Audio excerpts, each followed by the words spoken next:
ตัวอะไรนะเดี๋ยวซูมให้ดูดูยากน่าจะเป็นแย้นะ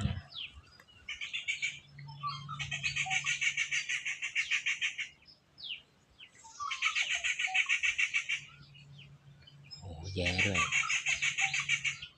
เห็นไหมฮะ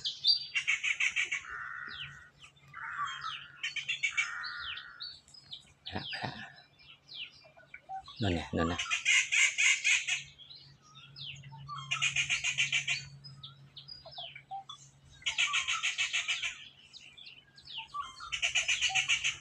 ปกติเขาไม่ค่อยออกมาให้เห็นนะฮะอันนี้คือเป็นตัวอะไรนี่ลายกิ้งก่าก็ไม่ใช่